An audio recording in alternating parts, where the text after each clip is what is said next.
Sevgili seyirciler, Çarpel Medya'da yeni bir alternatif bakış programına hoş geldiniz. Bugün önemli bir konuğum var.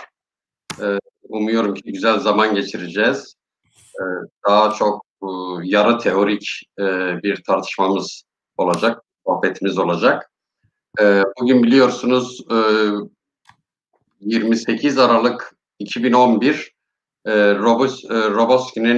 Roboski katliamının olduğu yıl ve dün yıl dönümüydü. Orada 35 insan Türk F-16 uçakları tarafından bombalandı. Aslında konumuzla da çok ilgili. Nasıl Kürdistan'da şiddet sıradanlaştırılıyor ve şiddet nasıl günlük hayatın bir parçası haline geliyor. Size bu sıradanlaştırmadan başka örnekler de vereyim. Mesela 2 hafta önce sanıyorum gene programı açarken söylemiştim. 16 yaşındaki genç çocuk palamut toplamaya gidiyorlar 3 arkadaşıyla beraber. Özcan Erbaş, askerler ateş açıyor ve çok pervasızca valiliğin açıklaması şöyle: havaya ateş açıldı ve kurşun ona isabet etti. Bu da şiddetin sıradanlaştırılmasına ciddi bir örnek. Kemal Korkut olayını biliyorsunuz. 21 Mart 2017 Nevroz'unda Diyarbakır'da vuruldu. İpeker olayını biliyorsunuz. Komando uzman çavuş Musa Orhan tecavüz etti. Önce gözaltına alındı, sonra bırakıldı. Çocuklar, Kürdistan'da sokaklarda çocuklar o zırhlı araçlar geçerken vuruyorlar, e, öldürüyorlar, kaza diyorlar. Şiddet Kürdistan'da bu kadar sıradanlaştırılmış. İşte biz bugün bu şiddetin kaynağını, kolonyalizmi konuşacağız. Kolonyalizmin Kürtlerdeki tezahürünü konuşacağız ve Türk halkında, Türk devletindeki bunun yeniden nasıl üretildiğini konuşacağız. Bunun için bugün çok iyi bir konuğum var. Konuğum halen Köln Üniversitesi'nde Orta Doğu Çalışmaları bölümünde azınlıklar, çatışmalar ve Orta Doğu'da toplumsal dönüşüm dersleri veriyor. Dortmund Üniversitesi'nde eğitim ve eşitsizlik dersleri, Düsseldorf'ta da sosyoloji dersleri veriyor. Doktor Şero Garip, hoş geldiniz. Hoş bulduk. Seyda, bütün hemû temaşevanan ra silavê xwe dişînim. Me dixwastî Kurdî bibe lê belê gelek kes hene Kurdî nizanin ya jî kêm dizanin. Ew mijar jî giran e, ji ber wê yekê jî mijarê wisa bêje li ser teoriyê hinekî giran in, ji ber wê yekê jî vê carê bila bi zimanê Tirkî bibe. Kusura bakmasınlar, teorik ağırlıklı tartışmalar birazcık şey olabilir, ağır olabilir. O yüzden de bugün izleyicilerin affına sığınıyorum. Peki. Başlayalım mı üstadım? Evet, buyurun. Evet. Ya şimdi Kürdistan denince Kürdistan üstünde yani bir coğrafik bütünlüğü var. Kuzeyden güneye, doğudan batıya doğru bir coğrafi bütünlüğü olan, üstünde Kürtlerin bir kesintisiz ve yerleşik yaşadığı bir coğrafyadan bahsediyoruz.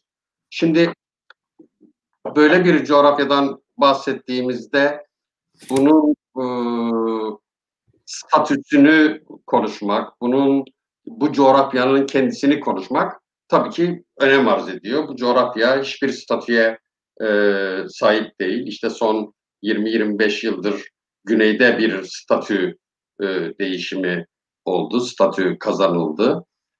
O da çok problemli, o da çok büyük saldırı altında. Siz de bunu teorik olarak bu coğrafyayı tartışıyorsunuz. İlk önce şöyle başlayalım. Yazılarınızda genellikle yani bunun adını koymak lazım diyorsunuz ve Son zamanlarda, son yıllarda bilim insanları, akademisyenler, siyasetçiler adından kaçıyorlar. Yani eşyanın adını söylemiyorlar. Niye bu kadar önemli eşyanın adını söylemek? Kürtler var, orada yaşıyorlar, o coğrafyada yaşıyorlar. Niye bu kadar önemli? Teşekkür ederim. Yani kendimce bu konuyu neden önemsiyorum? Çünkü ben işte çalışmalarımı yaparken benim için tam bir hilkat garibesiydi. 45 milyon insanı köleleştirebilmek ve bunları elde tutabilmek, yönetebilmek nasıl bu kadar kolay olabiliyor? Benim için bir muammaydı. Benim sorum hep buydu. Tabii biz biliyoruz kolonyalizmin dış dinamiklerini zor ve rıza üreterek nasıl şey yaptıklarını, yönettiklerini, el altında tuttuklarını. Bunu biliyoruz.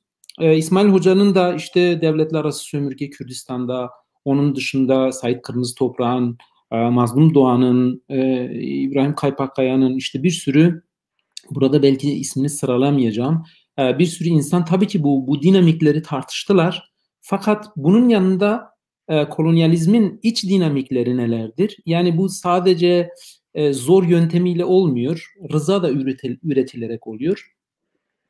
Tabii ki bugün kara bir gün. Kürdistan tarihi bir coğrafyası, bir katliamlar koleksiyonudur.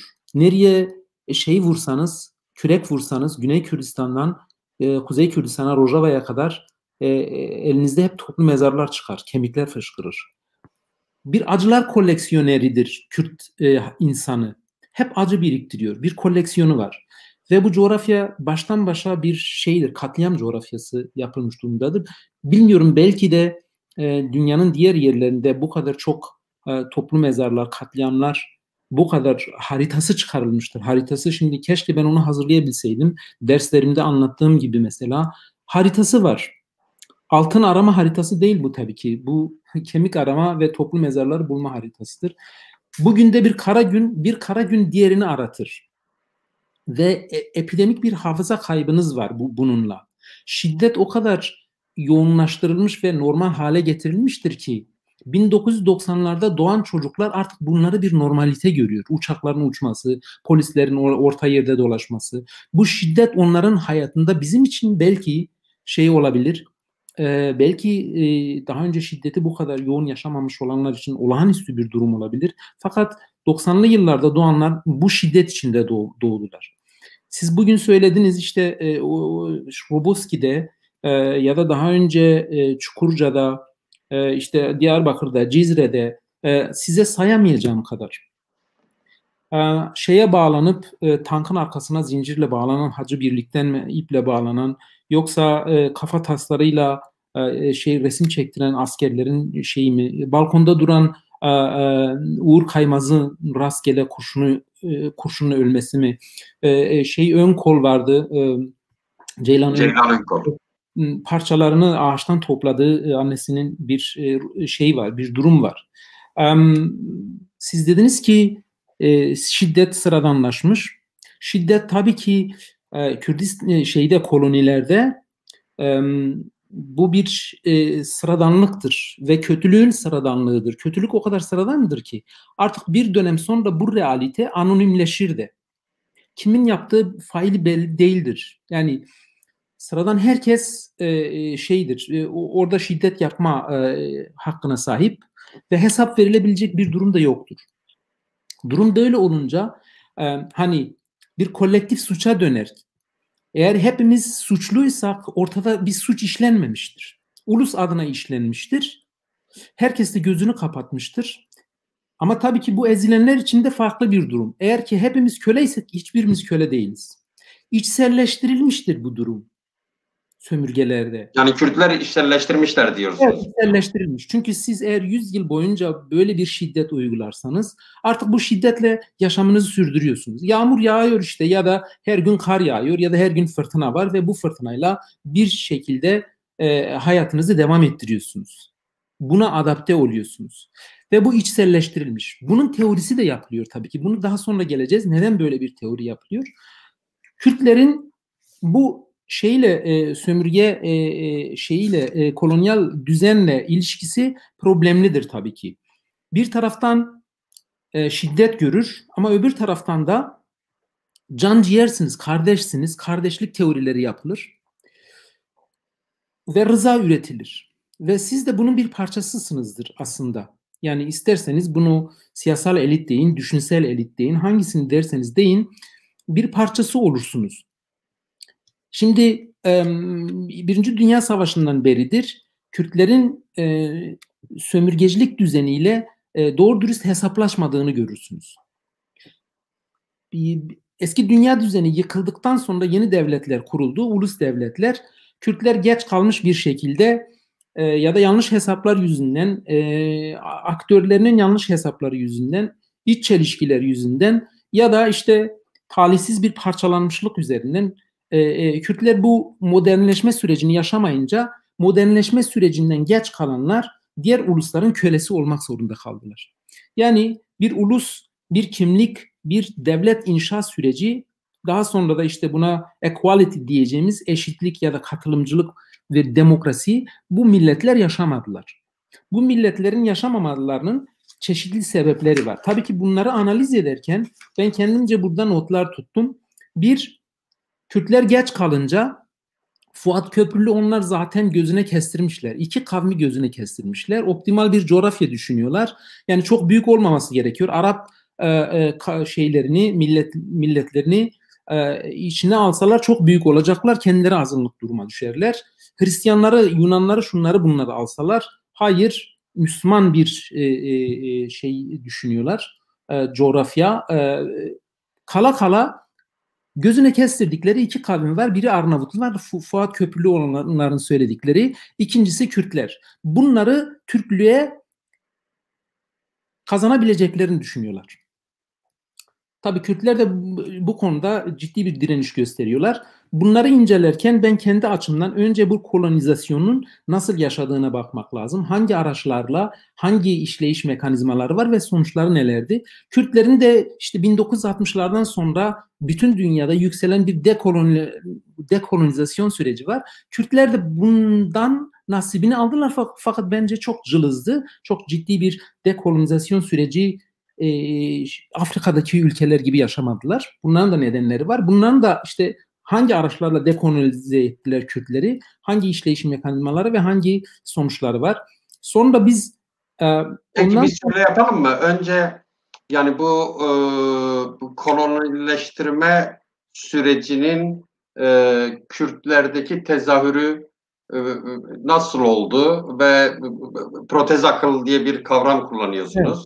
Evet. Bu nasıl işliyor, nasıl şekilleniyor? Kürtlerde, Kürt aydınında nasıl şekillendi? Önce böyle yapalım isterseniz. Evet. Sonra yapalım. Şimdi bu sonra Türklerde nasıl oldu bu?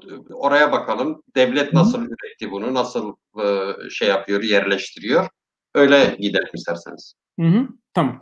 Şimdi bunları analiz ederken tabii bir makro analiz var, bir mikro analiz var, bir de orta ölçekli mezo diyebileceğimiz analiz şeyleri var. Makro olarak düşünürsek işte Kürdistan bir sömürgedir, köleleştirilmiş bir halk var. Buna karşı çıkması gerekiyor. Bu genel olarak işte bizim siyasi elitin ya da düşün dünyamızın makro ölçekteki teorisiydi. Fakat mikro teori bireylerin kendi hesapları da var. Yani işte diyelim ki kendi kişisel çıkarları var. Mezo düzeyde, orta düzeydeki ölçekteki hesaplarsa organizasyonlar, partiler, gruplar, dernekler bunların da başka bir hesabı vardır. Çıkarlarını maksimize edecek mekanizmaları vardır. Şimdi Kürdistan'da iki şekilde kolonize ettiler. Birincisi şiddet yoluyla. Yani Kürtleri yerinden yurdundan ettiler. Bütün başkaldırılarını çok bir şekilde, çok acımasız bir şekilde bastırdılar. Fakat bu dışarıdan beklenen bir şey zaten. Yani dışarıdan zor yoluyla sizi bastırmak isteyeceklerdir.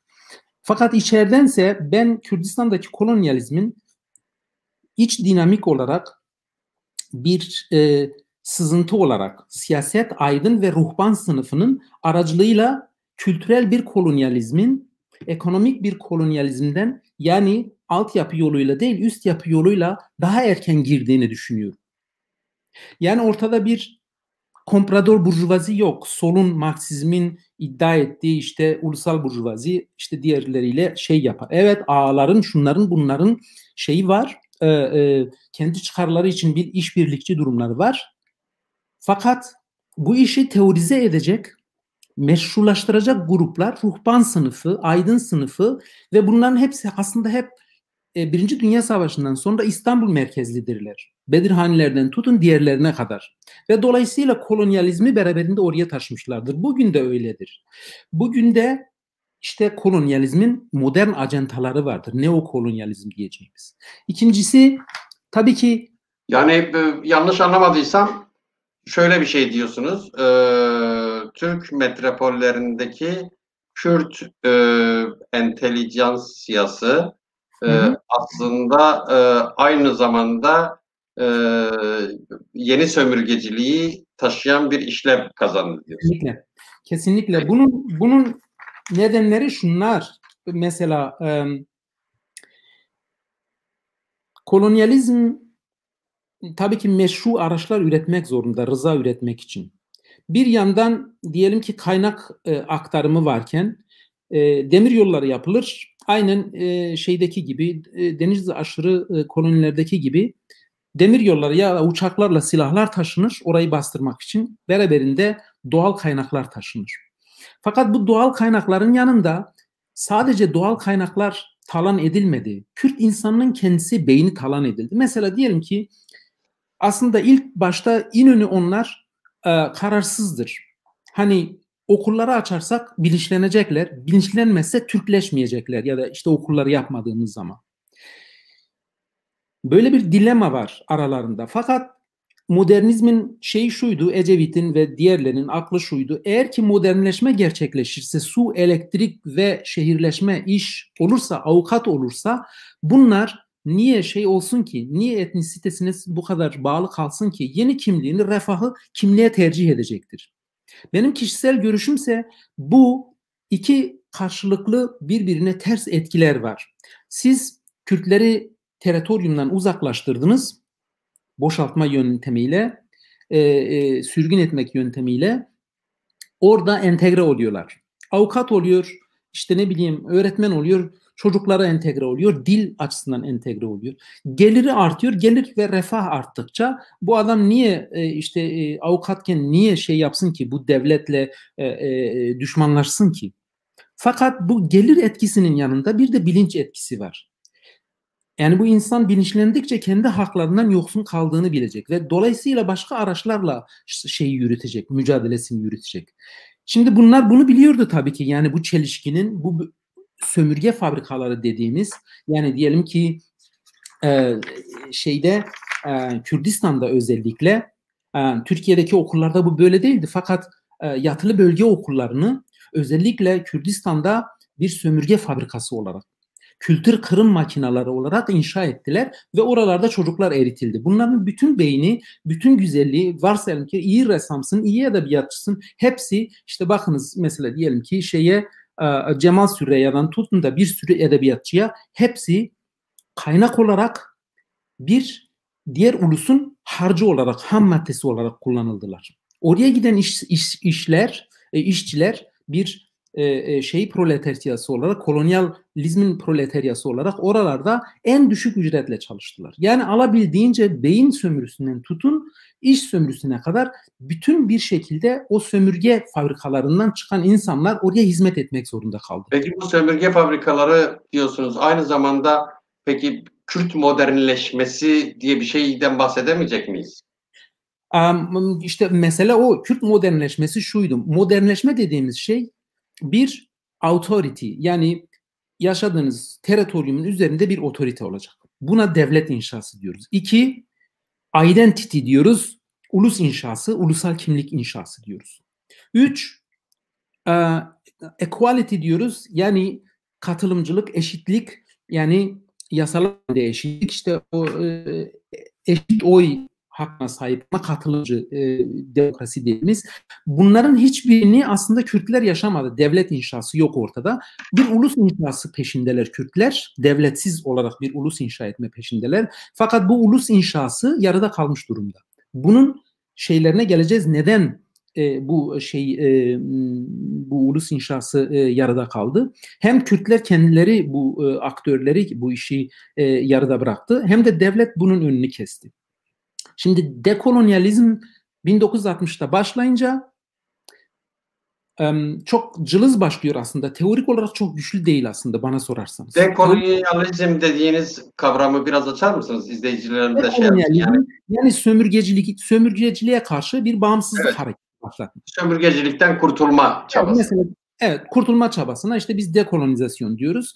Yani Cezayir'in yaptığı gibi Fransa'nın hükümranlığını kabul etmemek ve kendi devletini, kendi inşasını, kendi öz yönetimini kurmak. Yani self determinasyon dediğimiz kendi kaderini tayin etme hakkı, iyisiyle kötüsüyle siz tayin ediyorsunuz. Şimdi bu Kürtlerde gerçekleşmedi. Çünkü Kürtlerin kaynakları sadece merkeze, kolonyal şehirlere ve o şehirlerin büyümesine hizmet etti. Aynı şekilde Kürt insanı da bir insan kaynağı olarak oraya hizmet etti. Yani edebiyatçısıyla, ressamıyla, entelektüeliyle. Siz Türkiye'deki entelektüellere bakın. Belki hesabını burada çıkaramamışımdır ama %30'undan fazlası Kürttür. Akademi dünyasından tutun, Kürt edebiyat dünyasına tutun, sanat dünyasına bakın. Hepsi öyledir. Şimdi bu kolonyal fabrikalarda bir vardı, bir problem vardı. İsmet İnönü onlar, Sıdıka Avarı, Türkan Saylan onlar bir projedir. Nasıl bir proje? Çünkü Kürtlere yapılan bu eğitim onları yabancılaştırmaya yönelik. Onları kültüründen uzaklaştırmaya bir kültür kırım politikası. Bizim gibi olursanız özgürleşirsiniz. Kesinlikle. Kesinlikle bir medeniyet projesi olarak götürülüyor. Sömürgeciliğin hümanizması olarak bize satılmaya çalıştı. Sıdıka var, işte benim dağ çiçeklerim dediği yerde aslında bütün o yerli yasaların yerli ruhunu tamamen bertaraf etmek, tamamen bir medeniyet yapmaya değil, var olan bir medeniyeti yıkmaya geldiler. Medreseler mahvedildi, bitirildi. Ondan sonra fakat de olsa hani bu eğitimi de verse hep şu ihtimal var. Bunların tekrardan kendi özüne dönme, bu kabustan çıkabilme şansları da var. Yani uyanabilirler.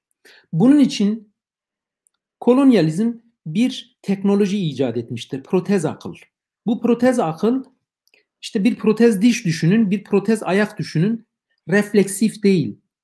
Yargılayabilme, muhakeme edebilme, kendisiyle hesaplaşabilme değil. Tamamen programlanmış bir ön programlanması var. Ve bu ön programlanmayla kendine yabancı bir şekilde sadece söylenen fonksiyonları yerine getirebiliyor. Çok özgür bir beynin yapabileceği muhakemelerle değil. Tamamen böyle programlanmış. Kürtler açısından bu protez akıl biz ister kabul edelim ister kabul etmeyelim, İttihat ve Terakki'nin bilinç fikir dünyasını, altyapısını oluşturduğu bir yerde hepimiz bu cenderelerden ve bu fabrikalardan geçtik. Hepimizde ciddi düzeylerde tahribatları var. Bugünkü proseste rekolonizasyon ya da self-kolonizasyon diyebileceğimiz bir türlü Türklükten uzaklaşamama hali aslında birazcık da buralarda yatıyor. Türk-sentrik düşünüyoruz. Yani Türklüğün dışında Türklerden uzak herhangi bir hesap pek yapılmıyor. Yani mesela bu yani hani Gramsci'de rıza kavramı var. Evet. Böyle bir rıza olduğunu mu düşünüyorsunuz? Yoksa bu rıza ama sonuçta şiddet bunu yapıyor. Şiddet ortadan kalktığı zaman rıza kalkmaz mı? Yani şiddet ortamı, şiddet iklimi böyle bir şeyi yaratıyor. Bir böyle görebilirsiniz. Bir de Türkleşiyoruz görebilirsiniz. Şimdi Türk-Kürt ilişkileri problemli. 100 yıldır Abdullah Cevdet'ten beridir Türklerle beraber mi yaşayalım? Beraber bir devlet mi kuralım? Ayrı bir devlet mi olalım? Koçgiri'den yollanan işte Kürt Teali Cemiyeti'ne yollanan telgraflarda işte bizim şeyi destekleyin direnişi. Orada Kürt Teali Cemiyeti içinde de tartışmalar var. Kürtlerle beraber mi, ayrı mı kalalım yoksa otonom mu olalım? Bir türlü karar veremiyorlar. Bu Türk sentrik düşüncenin içimize nüfuz etmiş halidir. Bunun rızasını tabii ki biz bir treni kaçırdığımız için rızayı nerelerde üretiyorlar? Bir, yaptığı hizmetten rıza üretebilir. Mesela sizin bir mahkemeniz yoksa en küçük kriminal, adi bir suçtan dolayı başvuracağınız bir makam var mı? Bunları nasıl çözersiniz? Oraya gidersiniz. Siz isteseniz de istemeseniz de bir okul varsa çocuğum cahil kalmaktansa dünyadan ve medeniyetten, var olan medeniyetten uzak kalacağına Türkçe öğrensin diyorsunuz. Ve bir rıza var. Gönderiyorsunuz. Bir de tamamen bir reddiye var. Buna da sonra geleceğim. Bu rızalar nasıl üretiliyor? Bu rızalar mesela Türk İslam sentezi ya da Türk kolonyal sistemi ya da Fars kolonyal sistemi, Arap kolonyal sisteminin ürettiği mekanizmalar var. Mesela kavramlar üzerinden. Rıza nasıl üretilir? Siz bir şeyi mantıken kabul ederseniz, ruhen inanırsanız bu işe rıza gösterirsiniz. Rıza her zaman için şeyle olmaz. Yani hizmet karşılığında bir rıza göstermezsiniz. Mesela siz Türklük ya da Türk sömürgeciliğinde şöyle bir durum var. Mesela Türklük ya da Sunnilik size çok ağır gelirse size kendi inkarınızı kabullenebilecek kapılar açarlar. Mesela Türk İslam sentezi size ağır geliyorsa Türk Alevi sentezi uygularlar. Anadolu Aleviciliği böyle bir şeydir mesela. Eğer ki size çok şey geliyorsa, zor geliyorsa, ağır geliyorsa sizin kendinizi inkar, size başka bir alan açarlar. Siz kendi inkarınızı kabullenebileceğiniz. Mesela Anadoluculuk diyorlar. Bu Anadolu, Anatolia'dan gelir. Mesela Ege değildir, Marmara değildir. Kürdistan'ı Anadolu olarak tanımlama. Yani şeyden aşağısı, halbuki Yunanlılar ya da eski dünyada işte Mezopotamya vardı, Anatolia vardı, Kapadokya vardı. Anatolia uzak doğuydu. Kilikya vardı. Ayrı bir coğrafyaydı. Evet, Akdeniz Kilikya'ydı. Her biri başka bir şeydi. Onlar bu kavramı genelleştirip Anadolu ve bu Anadoluculuk, Anadolu Aleviciliği daha esnetilmiş, Türklüğün daha esnetilmiş halleriyle olur. Bunu daha kabul edilebilir bir duruma getirilmiş. Daha kabul edilebilir bir hale getiriyor. Sizin inkarınızı daha kolaylaştırıyor, utanmayacağınız bir hale sokabiliyor. Mesela size örneklerini vereyim. Anadolu Aleviciliği Bektaşilik, Alevilik deniliyor. Bir sentez var. Halbuki Balkan Aleviciliği ile Bektaşiciliği ile Kürdistan'daki Reya Hakk'ın Kızılbaşlı'nın bir alakası yoktur. Kişisel olarak. Ama bu tutmuştur. Niye tutmuştur? Çünkü size sizin kendinizi kabul görebileceğiniz bir kapı aralıyor. Mesela ben burada isim vermek istemezdim ama örneklerini daha net yapmak için. Ahmet Aslan'ın Hürriyet Kelebeğe verdiği bir şey var. Röportajda diyor ki benim müziğim diyor Anadolu müziğidir. Şimdi sormak gerekiyor. Anadolu diye bir dil mi var? Anadoluca diye bir dil mi var? Tamamen hepsinin üstünü kapatıyor. Türklüğün restore edilmiş halidir. Başka formlarda size yedirilmiş halidir. Ya da bu kavramlar başka türlü nasıl oluyor? Mesela size diyorlar ki bizi inandırmışlar. Kürt solundan Kürt sağına kadar feodalizm Şerif Mardin'in bizim alnımıza yapıştırdığı bir etikettir. Feodalizm denince Kürt aşiretleri akla gelir, Kürtler akla gelir. Yani Güneydoğu ve Doğu onların deyimiyle gelir. Bu çağ dışılıkla ve gericilikle bir tutulur. Siz hiç böyle olmak istemezsiniz. Siz bile kendi geri kalmışlığınızı kolonyalizmin suçu değil, feodalizmin suçu görürsünüz. Evet. Dolayısıyla siz kolonyalizmi temize çıkarırsınız. Bir başka örnek mesela diyelim ki Türk-İslam kardeşliği ya da Türk-İslam sentezi bugün Türk-Sol sentezi diye yutturulabilir size. Kardeşlik sentezi altında.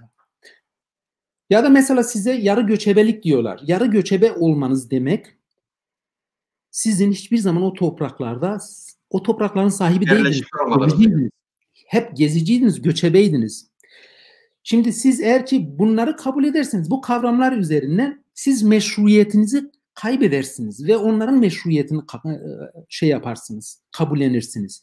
Ya da mesela diyelim ki şimdi anayasada işte biz hepimiz Türk değiliz de Türkiye'liyiz. Sömürgeciliği bir virgülle el aşağı edemezsiniz. Ama size başka bir kapı bırakılıyor. Artık Türk demeyelim de Türkiye'li diyelim. Bir virgül. Şeyi yaptığı alanlar bunlar. Rıza kazandığı, rıza ürettiği, fakat buralardan tekrar sömürgeciliğin restorasyonu yapılıyor. Yani eğer ki yüzünü kaybederse, imajını kaybederse, deşifre olursa başka formlarda size şey yapabiliyor. Ama bu kavramlar etkili oluyor yani. Çok etkili. Yani mesela bakın ortalama işte kardeşlik, hepimiz Müslümanız, evet. Yok birbirimizden farkımız değil mi? Yani evet. Ne gerek var Kürt Türk diye ayırmaya? Bunlar yani bu kavramlar günlük hayatta ortalama Kürt'ün hayatına sinmiş, yapışmış yani. Evet, kesinlikle. Evet, bence çok iyi işliyor. Yani bu şey meşrulaştırma mekanizmaları çok iyi işliyor. Mesela şeye geldiğimizde rekolonizasyona o zaman ben şeyi daha açık örnekleriyle size söyleyebilirim. Örneklendirmek açısından Kürtler nasıl sömürülüyor ve nasıl bu sömürgeyi görünmez hale kılıyorlar. Eğer bir şey görünmez kılınırsa çok etkindir. Eğer siz düşmanınızı kiminle savaştığınızı bilmiyorsanız karanlıkta kılıç sallamak gibi bir şeydir. Nereden ok yiyeceğiniz belli değil. Dolayısıyla mekanizmalardan biri de görünmez kılmaktır. Fakat ben onu birkaç tez halinde sunacağım. Böyle ucu açık tartışma şeklinde değil de onu daha çok söyleyeceğim tezler hakkında söyleyeyim. Peki. Yani ben şey yapayım. Yani eğer ki sizin sorunuz yoksa, açmamı istediğiniz bir şey yoksa, bir durum yoksa ben şey yapabilirim. Dekolonizasyon, hani bir kolonizasyon vardı. Türklerin Kürt vatanını, Kürt insanını kolonize etme süreci. İkinci süreç, Kürtler buna karşı bir direniş gösteriyor. Evet. Koçgiri'den itibaren bunu kabullenmiyorlar. Kendi ana yurtlarını savunuyorlar. Fakat buna tam bir dekolonizasyon demekten öte bir direniş savaşı, kısa bir direniş savaşı yapılıyor. Şeyi kurtarmaya çalışıyorlar, vatanını kurtarmaya çalışıyorlar. Fakat pek başarılı olamıyor. Diğerleri de şöyle bir şey var. Orada yani tabii siyasetin dili var. Yani siyasetin dili de aslında bu sömürgeciliğin, kolonizasyonun yeniden üretilmesi için de bir kapı açıyor. Kürt siyasetinin, yani Kürtlerdeki ana akım diyelim. Mesela HDP'de Türkiye'lilik, Türk bayrağını tanımak. Yani bunlar da aynı zamanda şeyi güçlendiriyor. Yani kolonizasyonun restorasyonunu Kürt insanının kafasında güçlendiriyor. Kesinlikle. Böyle mi düşünüyorsunuz? Ben öyle düşünüyorum. Ben rekolonizasyonun self kolonizasyonla birlikte paralel gittiğini düşünüyorum. Yani Kürtler kendi kendi kolonize edilme durumlarını bir nevi kendi inkarının aracı haline geliyor Kürtler. Kendi siyasetleriyle, kendi stratejileriyle ve kendi teorileriyle. Mesela biz son dönemlerde bu hani Kürdistan koloni midir, değil midir? Bir tanım yapmak lazım. Bu ucubeye ne demek lazım? Burası neresi, kimin ülkesi, kimler yaşar? Bunları net konuşmadan hiçbir şekilde bir teorik sağlanamaz, şeffaflık sağlanamaz. Bu şeffaflık sağlanmadığı sürece de sizin meşruluğunuz tartışılır konuma gelir. Sizin varlığınız da tartışmalı konuma gelir. Eğer siz kendiniz olamıyorsanız Rousseau'nun dediği gibi sizin varlığınızı nasıl kanıtlayacaksınız? Dolayısıyla da bu vatan kimindir, bu ülke kimindir, bu insanlar kimlerdir? Tekrar dönüp dolaştık buraya geldik. Peki bu mesela üretilen hani kavramlar var. Radikal demokrasi, demokratik cumhuriyet. Bunlar siyasi olarak yol açma çabası değil midir aynı zamanda? Yani Kürtlere yol açma çabası olarak sayılabilir mi? Ben Yani siyaset arada sırada dilini böyle şey yapamaz mı? Esnetemez mi? esnetebilir. Şimdi biz siyaset yapıyoruz, biz esnetiyoruz diyebilirler. Kendi realitesine çok fazla ters düşmemek suretiyle kendi gerçekliğini inkar etmemek, kendi inkarının aracı haline dönüşmemek koşuluyla Ama siyaset aynı zamanda tabii bu yani şimdi demokratik cumhuriyet diyor, yol açıyor ama bu demokratik cumhuriyet aynı zamanda bir kitlesel bazda bir rızanın yeniden üretilmesine yol açıyor aslında. Tehlikeli evet, bir şey yani. benim açımdan bir rekolonizasyondur. Ya da self kolonizasyon. Sizin dekolonizasyon sürecini işletmeniz sadece gösterdiğiniz şiddetin derecesiyle olmaz. İstediğiniz kadar şiddet gösterin. Mesela diyelim ki çok şiddetli çarpışmalar yapabilirsiniz. 1920'de de 1926-27'de de 38'de de Kürtler çok ciddi direniş göstermişlerdir. Fakat hava gücünden yoksun oldukları için nihai bir zafere gitmeleri mümkün değildi. Bugün de öyledir. Dronelara karşı falan sizin ciddi düzeyde hani yapabilirsiniz, savaşı uzatabilirsiniz ama hava kuvveti eksik olduğu sürece sizin nihai bir şeye varmanız da öyle çok kolay olmayacaktır. Ayrıca şöyle bir şey var. Dekolonizasyon bir savaşıdır. Bir bilinçlenme savaşıdır. Eğer ki Yani şiddetin dozu, aracı, silah önemli değil. Bilincin önemli diyorsunuz. reddiyenin dozu önemlidir. Evet. Eğer ki size bir constructed reality biçilmişse, size bir mesela diyelim ki inşa edilmiş, tasavvur edilmiş bir gerçeklik. Diyorlar ki siz bizimle kardeşsiniz, siz işte medeniyet üretmeye yetkin değilsiniz, siz ancak bizimle beraber bir medeniyet kapısı açabilirsiniz ve sizin için bir inşa edilmiş bir kimlik var. Bütün bu realite size tasavvur edilmiş bir realite. Eğer ki siz bunu reddederseniz bu reddiye en büyük silahtır. Şiddetin dozu en büyük silah değil. Bilinçten yoksun bir şiddetin gideceği bir yer yok. Kürtlerde eksik olan ulusal bilinçtir. Ulusal bilinç demişken ulusal bilincin yerine Kürtler bu dekolonizasyondan sonra dekolonizasyona ara vermiş durumdalar. Rekolonizasyon var. İşte diyelim ki ben birazdan geleceğim. Benim burada tartışmak istediğim aslında bir şey de var. HDP rekolonyal bir hareket midir yoksa dekolonyal bir hareket midir? O kadar Kürt akademisyen var, Türk akademisyen var. Buyursunlar onlar tartışsınlar mesela, söylesinler. Benim kendi tezlerimle ben iddia edebilirim. Rekolonyal mıdır, dekolonyal mıdır? Dekolonyal mıdır? HDP böyle bir nasıl bir partidir? Hangisi de? Rekolonize mi ediyor bizi? Dekolonize mi ediyor? Yani bunun verileri var, indikatörleri var. Değişkenler aracılığıyla bulabilirsiniz. Ya da söylemler aracılığıyla. Birazdan geleyim oraya. Kürtlerin dekolonizasyon süreçleri durmuş durumda. Sömürgeciliğin kırılan dişlileri yeniden tamire başlanmış durumda. Restorasyon var. Yani rekolonize ediyorlar. Tekrar Cizre'yi işgal etme, tekrar Yani sömürgeciliği yeniden üretiyorlar. yeniden inşa etmek. Bunu Evet. nasıl inşa ediyorlar? Sadece ülkeniz işgal altında değil. Siyasetiniz işgal edildi.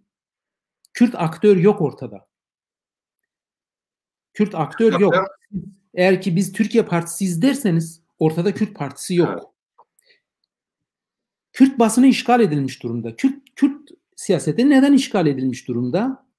Çünkü Kürt siyasetinin kurmayları, düşünsel kurmaylarının tamamı neredeyse Kürtlerin dışındadır. Karar alıcılar onlardır.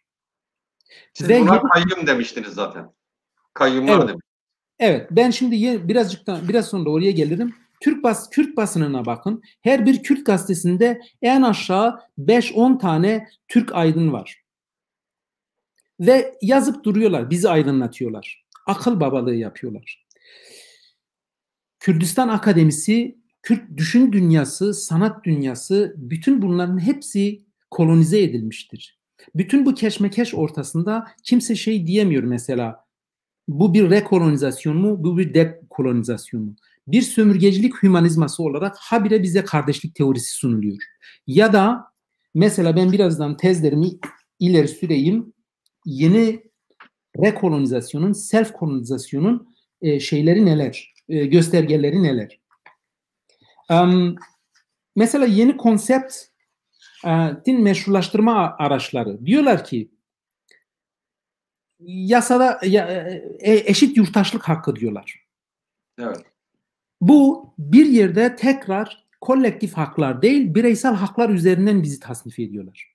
Yani siz ulus olarak yoksunuz, birey olarak varsınız ve bu demokratik cumhuriyetin eşit bireyleri olacaksınız. Benim sorum da şu, biz eskiden de eşit bireydik ki, siz genelkurmay da olabilirsiniz. Cumhurbaşkanı da oldunuz. Başbakan Eşit olabilir. yurttaşsınız zaten, eşit oy hakkına sahipsiniz. Ama bir kolektif aktör olarak ortada yoksunuz. Mesela bana göre mesela diyorlar ki işte demokratikleştirme projesi. Yerel demokrasi. Buna yerel demokrasi diyor mesela Mithat Sancar. Ben de diyorum ki Kürtler muhtariyetten muhtarlık demokrasisine indirgendi. Yani artık muhtarlıkta daha adil olacağız. Zaten gelinen hal da odur. Bana göre bir entegrasyon projesidir. Hani bir e, Türklüğün yeniden tanımlanmasıdır. Mesela Türkler Orta Doğu'daki yeni gelişmelerden ders çıkarmış durumdalar. Orta Doğu'da sınırlar tekrar çizilirken ya da Rojava'daki ve güneydeki şeylerden kazanımlardan ders çıkarmışlardır. Olası bir çözüm durumunda Kürtler şimdiden iyiliş edilmiş durumdadır. Yani o sistemin sınırları içinde kalacaksınız. Mesela şeyin söylemleri var. Şeyin söylemleri var. Mithat Sancar'ın söylemleri var. Ya da Selahattin Demirtaş'ın söylemleri var. Bana göre bu bir rekolonizasyondur. Kürtleri tekrar sistemden çıkan Kürtleri ya da yani kopanları tekrar sisteme entegre etme çalışmalarıdır. Bunda uzman olmuşlar. Bana göre avcılar hep aynı tuzağı kuruyor. Avlananlar da Kürtler de hep aynı tuzağa düşüyorlar. Mesela diyelim ki Öcalan'ı tuttular, bir Mesih olarak yarattılar. İçeri götürdüler. İçeriden Kürtleri burada kontrol altında tutmaya çalışıyorlar. İçeriden yönetme. Aynı şeyi Selahattin üzerinde de denediler. Gene öyle oldu. Mesela Selahattin'in söylemleri şunlar. Diyor ki biz Türküyle, Kürdüyle, Arnavutuyla, Çerkeziyle hepimiz Türkiye'yiz. Ya da diyor ki bu devlet hepimizin devleti.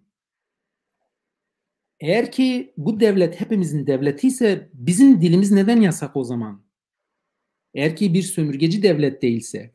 Siz eğer ki biz ortak vatan mesela biraz önceki kavramlardan biri de ortak vatandı. Eğer siz ortak vatansa bu bir ortak vatan diyorsanız siz sömürge değilsiniz. Eğer siz kardeşseniz siz gene sömürge değilsiniz. Ve size yapılan katliamları katliam olarak dünya kamuoyu görmez ki. Sizin kendi iç çatışmalarınızdan doğan sorunlar olarak bakacaklardır. Siz nasıl meşrulaştırabilirsiniz ki katliam olduğunu? Tam tersine ya da diyorlar ki mesela ben tek tek şeyleri söyleyeyim. Neden bir rekolonizasyon ve self kolonizasyon durumudur? Ben notlarımı aldım şuradan şöyle bir şey yapayım. Mesela 29 Ekim Cumhuriyet Bayramı'ndan dolayı HDP'nin yazılı açıklaması var. Cumhuriyet'in 100. yılında doğru giderken demokratik cumhuriyeti var etmek hepimizin görevidir diyorlar. Bu birincisi. 29 Ekim 2019 Cumhuriyet Gazetesi. 23 Nisan 2020'de Türkiye Büyük Millet Meclisi'nde Mithat Sancar'ın bir konuşması var. Mithat Sancar bu kutlama mesajında diyor ki demokratik cumhuriyeti yeniden inşa etmemiz gerekiyor. 1921 Anayasası'nda Gazi Mustafa Kemal Paşa ne kadar Kürt sorunuyla ilgili olduğunu, ne kadar barışçıl bir şekilde çözmek istediğini bir inkılap tarihi dersi veriyor. Şimdi bir başka yerde olsa sizin katliamınızla anılan birini sizin bize kurtarıcı diye göstermeniz ırkçılıktan dolayı sizin yargılanmanızı gerektirir. Siz yargılanmıyorsunuz, alkışlıyorsunuz. Bu bir rekolonizasyondur. Sizin şeyinizi katliamınıza sebep verenleri siz tekrardan 24 Aralık 2020 yılında İstiklal Marşı'nın HDP'nin de içinde olduğu bir önergeyle İstiklal Marşı yılı ilan edilmesi. Şimdi insana sorarlar. Diyarbakır cezaevinde bu İstiklal Marşı'nı okumadı diye işkenceden geçirilen binlerce insan var. Siz hangi hakla şimdi diyelim ki şeyi yapacaksınız? Bütün bu İstiklal Marşı okurken Kürdistan'ın her yerinde okullarda saygı duruşunda durup avaz avaz bağıracaksınız. Şimdi o zaman andınıza niye karşı çıkıyorsunuz? Türk'üm, doğruyum, çalışkanım, varlığım varlığına şey olsun diye. Şimdi böyle bir yerden Türk-Kürt kardeştirden eşit yurttaşlığa evrilen bir şey var. Restorasyon var. Kendini yenilemiş ya da işte muhtariyetten yerel demokrasi ile çözeceğiz diyen bir şey var. Kürt basınına gelince Kürt basını da mesela ortada yok. Kürt basını da Kemal Bülbül'ün geçen gün bir açıklaması var. Hani bu açıklamaları neden veriyorum? Çünkü ben iddia ediyorum ki HDP'nin ya da HDP gibi partilerin, organizasyonların yaptığı iş rekolonizasyondur. Kemal Bülbül'ün verdiği bir demeçte duvarda diyor ki Tahir Elçi'yi devletsizlik öldürdü. İlk etapta Selahattin Demirtaş'ın da Diyarbakır'da dediği gibi bütün Kürtler bundan şu mesajdan şunu anladı. Şöyle bir kod var. Bizim devlet lazım gibi anladılar ama. Olsaydı Tahir öldürülmezdi. Fakat gelin diyorum ki Kemal Bülbül'ün söylediği çok daha vahim bir şey. Diyor ki Tahir'i devletsizlik öldürdü. Devlet ortada yok. Devlet yoktu. Diyor ki çeteler öldürdü. Devlet olmadı. Koruyabilirdi yani. Evet. Şimdi Kemal Bülbül'e sormak lazım. Selçuklu'dan beri var olan devlet kimdir? Dersim'de katliamı yapan hangi devlettir? Çeteleri saklayan hangi devlettir? Roboski'yi bugün mesela diyelim ki yargılatan hangi devlettir? Şimdi böyle olunca, hal böyle olunca bunları şey yapabilirim. Saruhan Uluç Ayasofya'da neden bizi Cuma namazına davet etmediler diye içerleniyor. İşte Pervin Buldan biz niye 19 Mayıs kutlamalarına davet edilmiyoruz diye ilan verebiliyor. Şimdi bizi niye Türkiye İttifakı'na çağırmadılar? Çağırmıyorlar diyorlar. 19 Mayıs'ta. Şimdi böyle olunca siz kendi inkarınızın aracı haline dönüşüyorsunuz. Eğer ki kardeşseniz sömürgecilik yoktur ortada. Vatanınız da yoktur. Eğer ortak vatan buysa, eğer devletiniz de buysa siz ne istiyorsunuz o zaman? Ortada bir problem yoktur. Yani dolayısıyla bana göre mesela siz eğer ki derseniz ki işte devlet değil de çeteler yapıyoruz. Biz devleti tamir edeceğiz, demokratikleştireceğiz. Bu devletin suçlarını kolonyalizmi hafifletmek olur. Ya da siz mesela sol ittifakla bir ulusal bilinç yerine ideolojik bilinç yaratıldı. Nasıl ulusal bilinç yerine? Mesela diyelim ki bir ideolojik bilinç şudur. İşte sınıflar vardır ve hepimiz işçiyiz. Ama Türk-Kürt hepsi bu devletten zarar görüyor. Ama Kütahya yerle bir edilmiyor. Kastamonu'da yerle bir edilmiyor. Kastamonu'nun dili de yasaklanmamış. Dolayısıyla sizin kendi sömürge durumunuzu bu kadar hafifletmeniz sizin meşruluğunuzu yok ediyor. Karşıdakini meşrulaştırıyor. Ya da suçu emperyalizme atarsınız. Dersiniz ki bu işte suçlu olan emperyalizmdir ya da feodalizmdir. Bunları da kaldırırsanız ortada bir şey kalmaz. Şeyi söylemek isterim ki Kürtlerin problemlerinden biri toplumsal sözleşmeleri yoktur. Bir toplumsal sözleşmesinin sözleşmenin olması engellenmiştir. 2. Kürtler bir ulusal toplumsal sözleşmeden kastınız Kürtlerin kendi arasında mı toplumsal sözleşme, devletle mi? Hayır. Kürtlerin kendi arasında. Toplumsal diyoruz. Devletle bir sözleşme değil. Evet. Kürtlerin kendi arasında bir sözleşmesi yok. Kürtlerin sömürgecilikten kaynaklı hep iç savaş çıkarmıştır. Mesela diyelim ki ya bir aşireti destekleyip devlet tarafına çekip öbürüyle kışkırtarak birliğini şey yapmıştır. Ya da herhangi bir siyasal harekete daha yakın durarak. Şimdi bütün bunlar sömürgecilik Kürt insanında ciddi bir travmaya yol açmıştır. Biz Kürdistan'da bir travmadan bahsedebiliriz. Bir kolonyal sendromdan, bir Kürdistan sendromundan bahsedebiliriz. Bu sendrom nasıl bir sendrom?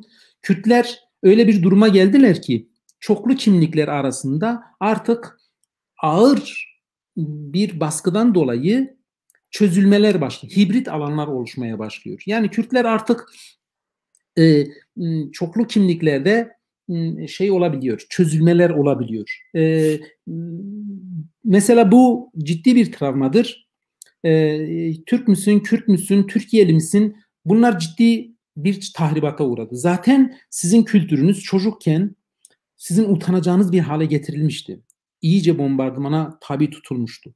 Ama siz bir Kürt hareketi olarak da Kürtler de kendileri, aydınları, sanatçıları, siyaset adamları Kürtlerin kendi kimliklerini travmaya uğratmışlardır. Şarkiyatçılık diyebileceğimiz Kürdiyatçılık diye bir şey çıktı.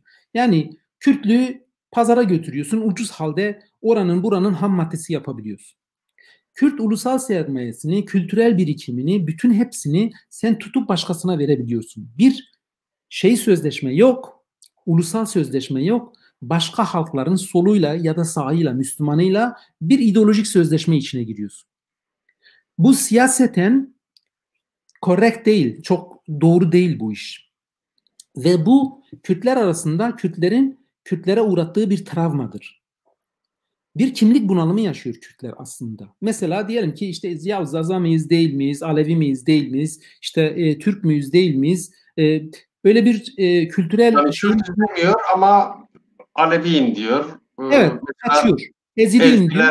Ezdiğim. Değil mi? Evet. Kürdüm demiyor, Evet. ezdiğim diyor. Evet. Müslümanım diyor, Sünni Kürt. Evet, Kürtlüğün dışındaki bütün kimliklere kaçmaya çalışıyor. Sadece Kürt olmamak için. Şimdi bu travmaya aslında Kürt siyaseti de, Kürt bilim adamları, Kürt düşün dünyası, sanat dünyası da sebebiyet veriyor. Bu kimlik krizi Türklerde yaşanmıştı zaten. Türk kimlik krizinden Jön Türkler, İttihat Terakki çıkmasını bildi. Çok yoğun bir Türklük aşısı yaptılar. Kürtler arasındaki bir kimlik krizi var ve bu kimlik krizini bir ulusal bilinç yaratmaktan öte ideolojik bilinçle ikame ediyorlar. Yani bir ulusal kimlik inşasını tamamlamak yerine ulusal kimlik yerine siz ideolojik bir kimlikle ikame ediyorsunuz. Yani biz solcuyuz, biz feministiz, biz demokratız falan filan. Şimdi hal böyle olunca siz başkasının hep deposu oluyorsunuz. Militan yani deposu. solcu, feminist, demokrat olmasın mı? Ben öyle bir şey iddia etmiyorum. Başkasının solcususunuz zaten. Evet. Başkasının feministisiniz ve başkasının demokratı ya da Müslümanısınız. Evet. Bütün bunların hepsi kendiniz olabilirsiniz. Bütün bunların olabilmesi için siz eğer bir feminist olabilmeniz için ya da sosyalist olabilmeniz için önce Kürt sosyalist olacaksınız. Bir bazis gerekiyor. Bir bazis gerekiyor. Bir teritorium gerekiyor. Yani bir ülkeniz olacak. Onlarla konuşabileceğiniz, bütün sosyalistlerle diyalog dili olabileceğiniz bir dil olması gerekiyor. Ortak değerlerinizin olması lazım. Ortak sembollerinizin olması lazım. Mesela bu ortak sembollerin hepsini Kürtler şimdi yerle bir etmiş durumda. Mesela diyelim ki işte diyelim ki başkalarının bayrağıyla bir probleminiz yok, başkalarının marşıyla bir probleminiz yok, başkalarının vatanıyla, bir devletiyle de aslında bir problem, sadece çeteleriyle bir probleminiz var. Ya da diyorsunuz ki biz faşizme karşı savaşıyoruz. İyi, güzel. Şimdi faşizme karşı savaştığınız zaman, yani diyelim ki Türkiye'de faşizm var ve ona karşı savaşıyoruz diyorsunuz. Bizim bütün hedefimiz budur diyorsunuz. Şimdi eğer varsayalım ki ondan sonra Türkiye'nin demokratikleşmesi size ne getirir? Ya da liberalleşmesi. Halbuki Türkiye'nin, Irak'ın, İran'ın demokratik hali, liberal hali de Kürdistan'da faşizmdi.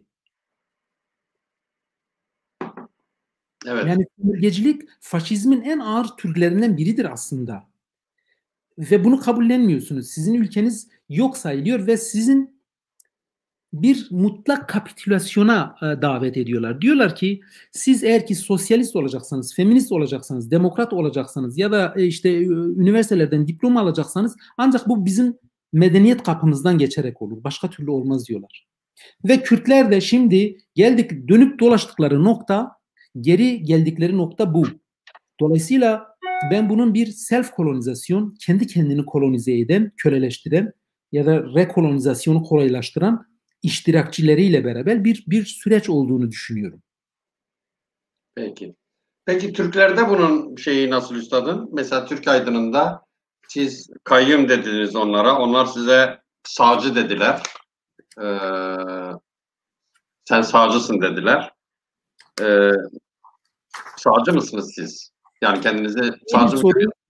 Eğer ki köleliğe karşı olmak ya da sömürgeciliğe karşı olmak sağcılıksa evet ben kabul ediyorum. Evet sağcıyım. Eğer bu bir sağcılıksa. Ama sağcı o da solcu olmak kolonyal müdürlüklerinin tasdik müdürlüklerinin bize vereceği bir paye değil. Bana verecekleri bir paye değil. İşin garip yanı ise bir arkadaşım var. Burada anmak isterim. Haymatlı Suat o şeyden sonra, o tartışmadan sonra dedi ki biz şarı sömürgecilere ya da biz sömürgecilere vuruyoruz. Ses bizim solculardan çıkıyor. İşin garip tarafı biz artık öyle bir duruma geldi ki mesela Ender Öndeş bir yazı yazmıştı. Mücahit Bilici'nin işte Kürtleri kurtarmak lazım. Ender Öndeş'in bu yazıya bir cevabı vardı. Kimi kimden kurtarıyorsun? Ve bu yazıda diyor ki Afrikalılar beyazdan kurtuldu da ne oldu? Sefaleti hala devam ediyor. İşte kadın şiddet. Siz de öyle olacaksınız diyor. Bu çok utanmazca bir ırkçılıktır aslında. Irkçılıktan yargılanması gerekiyor. Fakat Kürt basınının başındadır. Evet. Dolayısıyla o diskursta, Türkiye'deki diskursta siz eğer onların Marksist kulübüne, onların Müslüman kulübüne, onların işte diyelim ki bütün kurum ve kuruluşlarını kabullenmezseniz, diplomalarınız, tezleriniz ya da işte seminerlerine katılmanız ya da bilmem işte onlarla bir ilişki içine girmeniz mümkün değil. Siz ancak onları kabullenerek onlar size diplomalar ve payeler biçerler. Sağcı değilim. Çok eleştirmekle birlikte, çok ağır eleştirmekle birlikte Marksist bir ekolden geliyorum. Fakat köleliğe karşı durmak sadece Marksistin görevi değil ki. Köleliğe karşı durmak, köleleştirilen zenginiyle, mesela Rojava'da IŞİD sadece fakirlere mi saldırdı? Hayır. Zengini, fakiri tanımadan hepsini Evet. yok ediyordu. Bu sömürgecilik savaşlarında da zaten zengin ve ayrımı yapılmaz fazlaca.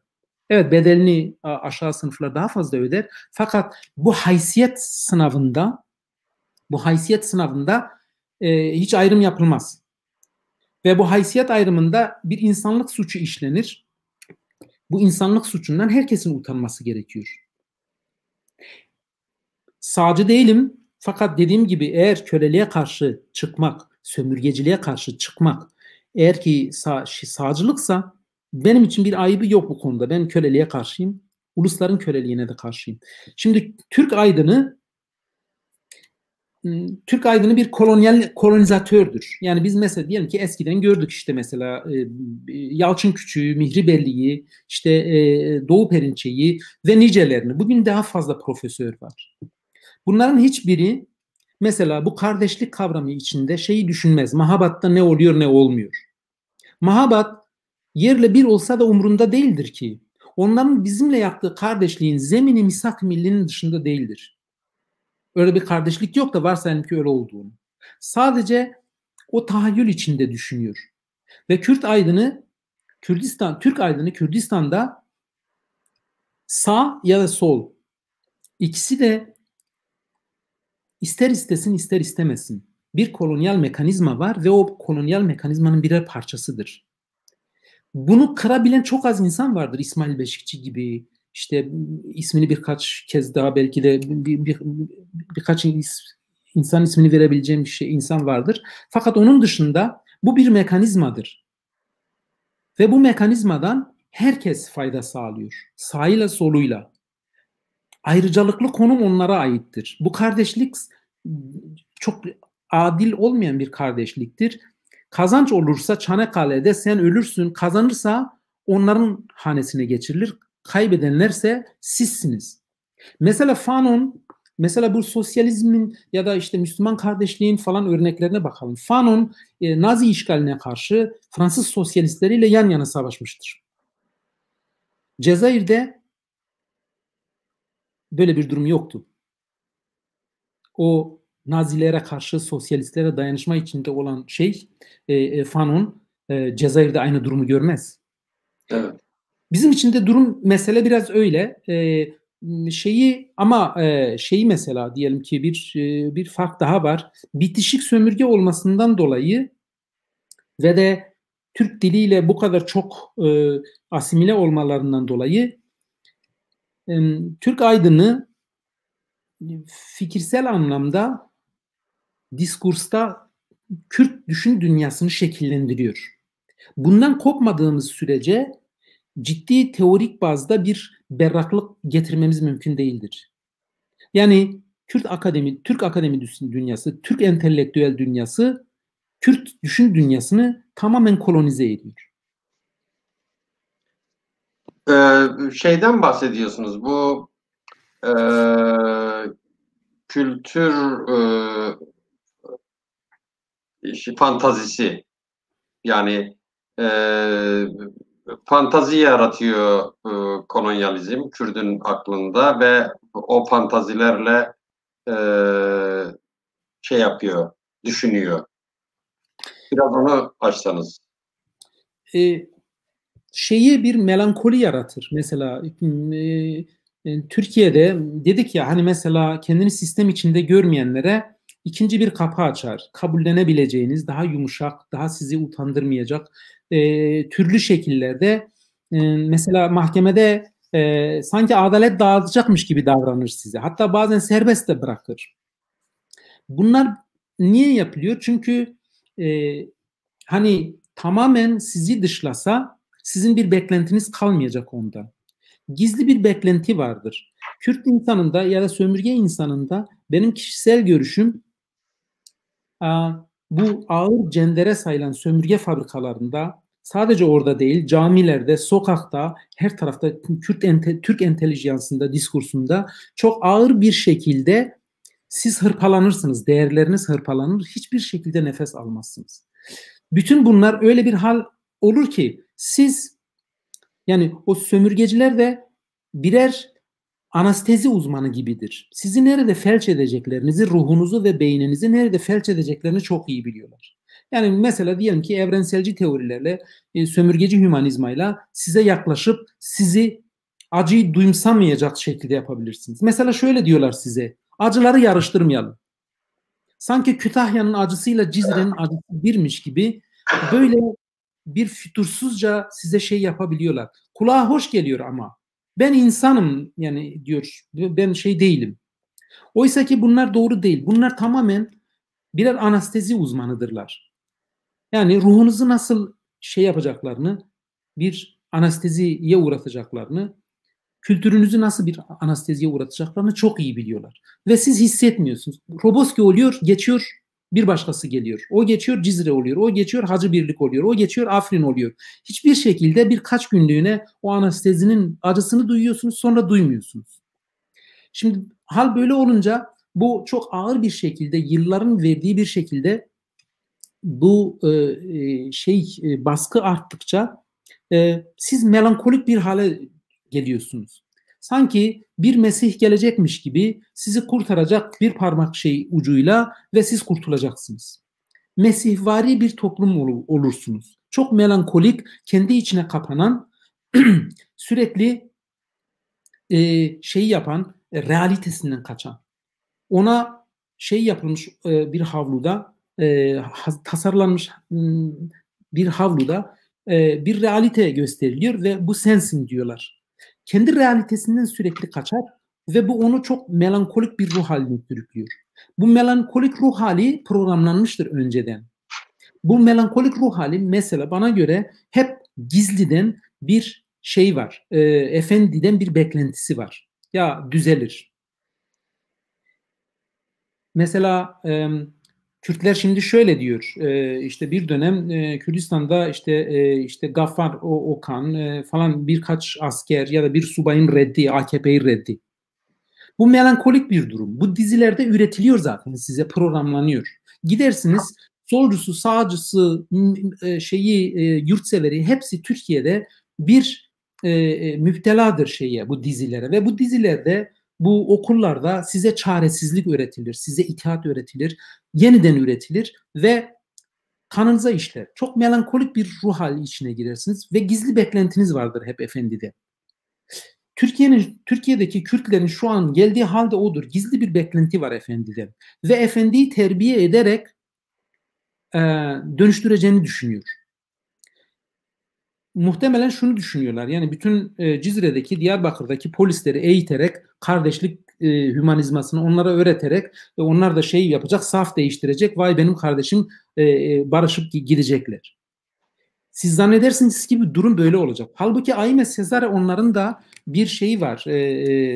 Tempest'te Fırtına tiyatro oyununu tekrardan yazarken siz beyazların gözüyle baktınız bize diyor. Bir de bizden dinleyin diyor. Şimdi orada hani bu üretilen itaatı, onun için tasarlanan bütün bu realiteyi diyor bir de beyazın gözünden dinleyin. Şeyi reddediyor. Bu realiteyi, kendine biçilmiş fistanı reddediyor. Kürtler halen mesela işte mesela Aime Sezare diyor ki siz efendiyi terbiye edemezsiniz. Terbiyeyi efendi yapar. Sizi efendi terbiye eder. Yani siz mesela diyelim ki Türkiye'deki Marksizmi, Müslümanları, liberallerin hiçbirini terbiye edemezsiniz. Böyle bir şey hayaldir. Yani çünkü onların hepsi faydalarını maksimize etmek için o sistemden yararlanıyorlar. Türk dili onlar için ciddi bir silahtır. Türk ekonomisi, Türk pasaportu, Türk okulları, Türk üniversitesi, Türk diplomaları, bunların hepsini niye reddetsin? Sen nasıl terbiye edebilirsin ki? Sirkte mesela işte diyelim ki koloni sirke çevrilir ve bu sirkte hiç görülmüş müdür ki mesela maymunun ya da aslanın terbiyeciyi terbiye etti ve terbiyeci kamçıyı aslanın eline veriyor, diyor ki beni kamçıla. Böyle bir şey yok. Böyle bir şey ben hiç görmemişim hayatımda. Böyle bir şeyi de insanlara empoze etmek hayalden başka bir şey değil. Bir melankoli. Bir gün gelecek, efendi de düzelecek, bizi koruyacak. Gizli bir beklenti var. Bu gizli beklenti 100 yıldır var. Baştan itibaren var. Yani Kürtlerin ruh hali hibrit. Ne tamamen koparabiliyor kendisini, ne de tamamen reddiyede bulunabiliyor. Bu cesareti evet gösterdi, reddiyede bulunabiliyor. Fakat bu reddiye çok uzun sürmedi. Bu reddiye mesela diyelim ki ulusal kanat, ulusal bilinci ideolojik bir bilinçle ikame etmeye çalışıyor şimdi. Bu açısından bir ulusal kurtuluşla mücadeleleri açısından bir handikaptır. Bunun başarıya ulaşma şansı yok. Örnekleri var. Bu örneği biz yaşadık. İspanya'da yaşadık. Bask bölgesinde. Bask bölgesinde ETA'nın bir bölümü diyordu ki biz sosyalizm istiyoruz. Bizim alakamız olamaz. Milliyetçilikle, işte ETA milliyetçiliğiyle biz kurtulup ne yapacağız? Diğer kanat da diyordu ki hayır, sosyalist olabilmemiz için önce bir vatanımızın olması lazım ki sosyalizmimizi inşa edelim ya da demokrasi inşa edelim. O sosyalist kanat, politik kanat gitti İspanya'nın sosyalistleriyle birleşti, kayboldular. Eridiler arada. Esas Bask mücadelesini sürdüren askeri kanattı. Yani bağımsızlık savaşını biz önce tamamlamalıyız. Kürtlerin de içinde yaşadığı hal birazcık böyle. bu durumda. Dolayısıyla Kürt siyasetinde ama bir milletin kaderi sadece siyasete bırakılmayacak kadar şeydir, geniş çaplıdır. Maalesef bütün bu tartışmalar arasında mesela diyelim ki eskiden biri şey söyleseydi, bu devlet bizim devletimizdir ya da Gazi Mustafa Kemal Paşa'ya övgüler yağdırsaydı, varsayalım ki isim vermek istemiyorum ama herhangi bir HDP'nin dışında bir Kürt partisi bunu mecliste söyleselerdi hainlikle suçlanacaklardı. Bunu şimdi hiç abes görmüyorlar. Ama dolayısıyla aktörler, dekolonizasyonun aktörleri sadece şeyler değil, olmamalı, siyasi partiler olmamalı. Ne güneyde, ne kuzeyde, ne Rojava'da. Aydınlar, sanatçılar, sivil toplum kuruluşları ciddi düzeyde bunu kendisine iş etmelidirler. Bir reddiye olmalıdır. Mesela diyelim ki düşünürseniz, İşte bu tür tartışmaların önü kesiliyor. Hatta bazı şeylerde, mesela bazı makalelerde görüyorum, yoğun bir şey var, yoğun bir çaba var bunu örtbas etmek için. Bu rekolonizasyonun kendi inkarının aracı haline dönüşmeni teorisini yapıyorlar. Bu teoriye karşı çıkanları da yoğun bir şekilde bir ablukaya alıyorlar. Bence bu şey açısından, geldiğimiz teknik seviye açısından mümkün değildir. Arap Baharı'nda dediğimiz smartphone, akıllı telefon devrimi dediğimiz şeyi Kürdistan'da da engelleme mümkün değil. Yani siz artık kendi resmi ideolojinizi dikte ettiremezsiniz. Apropo resmi ideoloji, Kürtler arasında da bir resmi ideoloji var. Ve bu resmi ideolojinin dışına düşen herkes yaftalanıyor. Yani ya sağcılıkla yaftalanır, ya Barzanici olmakla, ya da başka bir hareketten devletçi olmakla, ya da sağcı olmakla. Bütün bu yaftalanma. Daha önce ilkel milliyetçi deniyordu. Şimdi Barzanici deniyor. Ne bileyim. Şöyle bir soru var üstadım ekranda. Okuyabiliyor musunuz? Kürtler bu sorunsalın neresinde, sanıyorum asimilasyonla ilgili soruyor. Dahili bir asimilasyona nasıl karşı çıkılır? Bu teknoloji çağında bir halkı 100 yıl asimile etmeye devam etmek imkansızdır bence.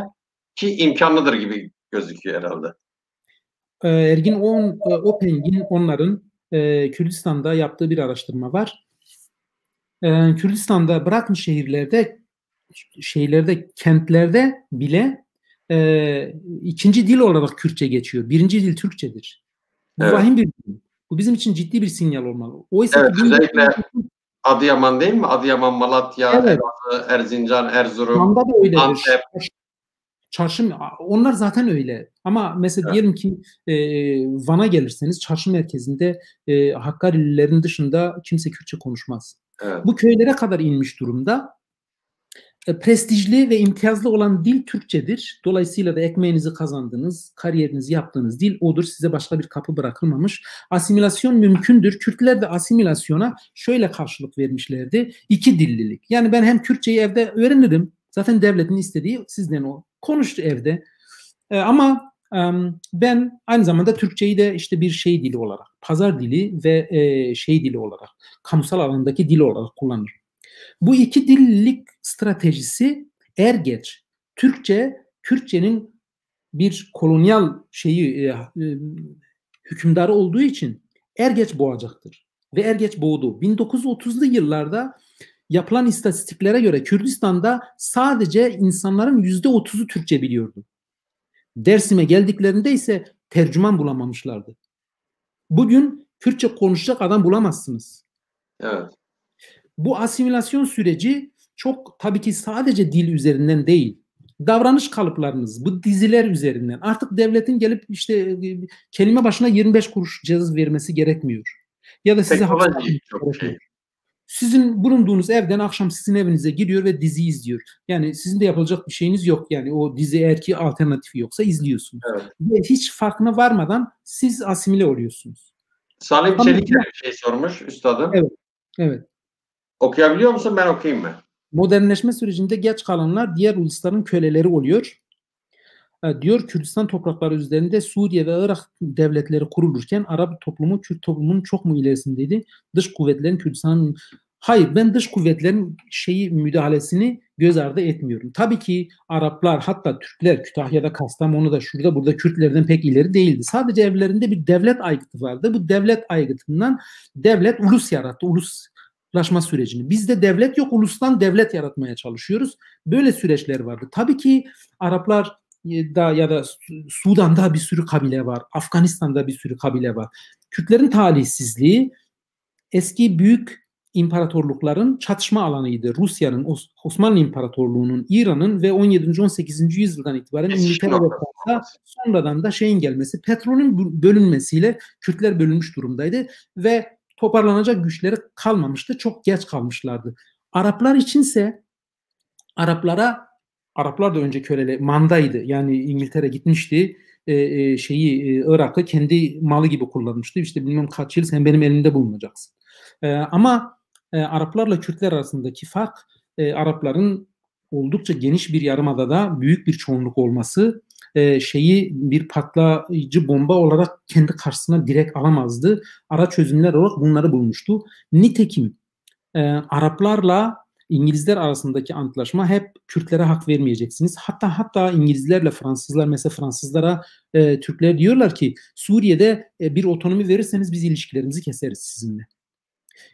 Dolayısıyla o büyük devletler arasındaki pazarlıkların kurbanı oldular. Ama bu aynı zamanda bizim suçumuzu örtbas etmez.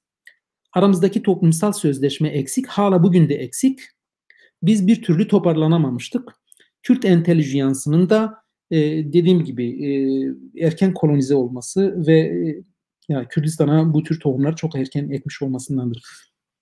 Size katılıyorum yani ama işte diyelim ki eğer ki Kürtler modernleşme döneminde bu tür araçlara sahip olsalardı petrolle çok çabuk gelişebilirdi. Mesela İsveç şeyle gelişti, motor endüstri dedikleri, işte mobilya sektörüyle, ağaç sektörüyle falan filan, işte Bas bölgesi demir üreterek, işte bilmem İngiltere diğer buharlı makinelerle, şunlarla bunlarla, ya da işte diyelim ki tekstilde ilerleyerek böyle öncü güç olarak. Ama Kürtlerin barajlarından tutun bütün yeraltı kaynaklarına bunları işletebilecek, modernleşmesini tamamlayabilecek bir şeye sahip değildi, güce sahip değildi. Hepsi yağmalanmıştı. Yani şeyler gibi de değiller. Katalanlar gibi, mesela Katalanların çok ciddi bir ulusal sermayeleri var. Ya da Bask bölgesinin zenginliği ve Evet. onu şey yapabilmesi. Bir problem daha var. Mesela bu peyderpey yapıldı. Kürtlerin Kürtlerin sömürgeleştirilmesi daha önce Jön Türkler, İttihat Terakki tarafından tamamen daha önce tasarlanmış, en ince noktalarına kadar planlanmıştı. İsmet İnönü'nün sonradan bizim yani katliam gerçekleştirdikleri cenazelerin arasında dolaşarak tek tek yer köy hepsini teşhis etmiş. Nerede nasıl bir planın uygulanacağını hepsini planlamışlardı. Türkler ile İspanya'yı karşılaştırırsak peyderpey önce bir Müslüman kardeşliğinden Hristiyanları elediler. Yani Yunanları önce, işte pardon, arkasız olan Ermenileri ve Asurileri. Bizler de o şeye katıldık, o projeye. Sonra onlar elendikten sonra Yunanlar mübadeleyle elendi. Ellerinde sadece bir tek savaşabilecek güç kaldı. Kürtler. Onlarla da baş edebilme ihtimalini düşünüyor. Katalanlarda öyle değil. İspanya'da Hispanlar, yani İspanyollar %60'ı oluşturuyor nüfusun. %40'ını Galiçyalılar, Katalanlar, Baskılar oluşturuyor. Dolayısıyla 3-4 cephede İspanya'nın savaşma şansı yoktu. Dolayısıyla da er geç bu şekilde, ama bizde daha önce çok çabuk şey yapmışlardı. Çok çabuk elemeye planlı bir şekilde daha önce hazırlanmış bu iş. Evet, ama bir de şöyle bir şey yok mu? Yani Osmanlı'nın hani halifelik de Osmanlı'da, Müslümanlık faktörü var. Bundan dolayı da Kürtlerin büyük bir bölümü aslında yani Osmanlı Devleti sonrasını da bir kısmı şey gördü. Onun devamı gibi olabilir diye gördü yani. Öyle bir şey var mı? Evet, imparatorluk dönemlerine baktığımız zaman yani 15. 16. 17. yüzyıla baktığımız zaman devlet sayısı 16, en fazla işte 19. yüzyılın başlarına geldiğiniz zaman 20 devlet var, 20 imparatorluk var dünyada. O eski dünya düzeni çökünce 200'den fazla devlete ulaştık ve bu devletler artıyor. Öyle ulus devlet dönemi geçti diye bir şey yok. Son 10 yılda bile bir sürü devlet doğdu. Evet, Kürtlerin bir şansı yoktu ki mesela ya İran imparatorluğu ya Osmanlı İmparatorluğu arasında bir seçim yapmak zorundaydı. Ta Mısır'a kadar bütün hepsi bir imparatorluk çatısı altındaydı. Ama bu imparatorluk da herkes kendi devleti görüyordu ya da hiç kimse kendi devleti görmüyordu. Sadece bir hanedanlık var. O hanedanlık belli işleri, belli işgalle kendi devlet düzenini devam ettiren bir yapıya sahip. Ya değilse öyle gidip işte dilini yasaklama, kültürel bir sömürüye uğratma diye bir durum yok. Dolayısıyla öyle olunca da Kürtlerin İstanbul'da bir devletin olup olmaması pek umurlarında değil. Çünkü kendi ülkelerinin hakimidirler.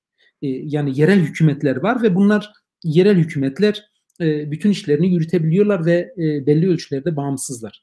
Ama geldiğimiz nokta işin ilginç yanı, mesela hani niye rekolonizasyondur, bağımsızlık deyince mesela Kürtler bir dönem Hatip Dicle diyor ki biz bağımsızlığı çöpe attık.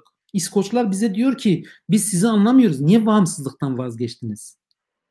Ama özgürlüğün peşine düştüğünü söylüyor Kürtler. Hani özgürlük sadece ulus bağlamında değil diyorlar. Oysa ki bağımlı bir insanın özgürleşmesi mümkün değil ki. Köle efendiye bağımlıysa onun özgürleşmesi mümkün değildir. Belli ölçülerde bağımsızsanız, bir kadın bağımsızsa, erkekten bağımsız davranabiliyorsa özgürdür. Dolayısıyla uluslar için de öyledir. Yani medeni kanunda boşanma hakkı kadının özgürlüğü anlamında önemli hukuksal bir şey ama ulusun boşanma hakkı da ulus için önemli. Evet, ama bu Kürtlerle Türkler söz konusu olduğunda, eğer bir kolonyal ilişki söz konusuysa, mesela Türkler yarın bir felaket durumunda, mesela varsayalım ki Covid, işte bu korona döneminde, hayır biz sizi istemiyoruz, hastanelerimiz yetmiyor, okullarımız da yetmiyor, gidin kendi başınızın çaresi diyebilirler. Bu hakka tek taraflı sahipler. Ama Kürtler hayır biz sizinle yaşamak istemiyoruz deme hakkını vermiyor. Evet. Kolonyal bir ilişkidir. Dolayısıyla hani Kürtlerin ama o dönemde Osmanlı bizim devletimizdir deyip dememesi pek şey değil, pek önemli bir durum değil. Yani Arnavutluk'tan Bosna'ya kadar İstanbul'daki yaşayan hanedanlık gidip onların iç işlerine falan filan karışmıyor. Vergiyi ödediğin sürece, sınırları da koruduğun sürece diğer imparatorluklara karşı bir problem yok. Ama ulus devlet döneminde artık ulusların kimliklerini, kendi edebiyatlarını, kendi kültürlerini, kültürel geçmişlerini yaşatmaları belli bir devlet kurumuna ihtiyaç gerektiriyor. Ve çoğu devlet kurumuna, devlet yapılarına bakarsanız, mesela İskandinavya'dan tutun bir başka ülkeye, felaket dönemlerinde bir ulus devletin ne kadar gerekli olduğu. Varsayalım ki şimdiki eğer hastaneleriniz yoksa kim bakacak, kim aşıyı alacak size? Bir deprem, evet, bir felaket olduğunu zaman bütün Türkiye'ye olduğunu düşünün ya da bütün Irak'a. Evet. Irak'ın, Bağdat'ın Kerkük'ü düşüneceğini mi düşünüyorsunuz? Ya da Hevler'i düşüneceğini mi düşünüyorsunuz? Ya da bu tür felaketler döneminde Almanya mesela korona döneminde İtalya'ya gerekli yardımı yapamamıştı. Çünkü önce kendini düşünüyor, kendi milletini, kendi halkını düşünüyor. Yani dolayısıyla bu fantastik düşüncelerle hani yani tamam bu devlet bizim de devletimizdir demeniz pek şey değil, pek realist bir durum değil. Şöyle bir soru var. Baskı, şiddet ve inkara karşı başkaldırı ve direnişin başarıya ulaşmasında kolonyalizme karşı bir eylemsel üretkenlik değil midir? Baskı, şiddet ve inkara karşı başkaldırı ve direniş başarıya ulaşmada kolonyalizme ulaşmasa da. Evet. Evet. Tabii ki. Ben zaten reddetmiyorum. Mesela diyelim ki Fanon da reddetmiyor. Eğer ki başka çare bırakılmazsa siz şiddete başvurmuşsanız karşı tarafın şiddetine karşı sizin şiddetiniz de meşrudur. Yani eğer ki buna hatta ulusların köleleştirilmiş ulusların şiddete başvurması bir haktır. İnsan haysiyetini korumak için bir haktır. Bir Alman Münih'te Scholl kardeşler Alman halkı bu zulmü, bu despotu hak etmedi deyip bu bizim direnme hakkımızdır demişti.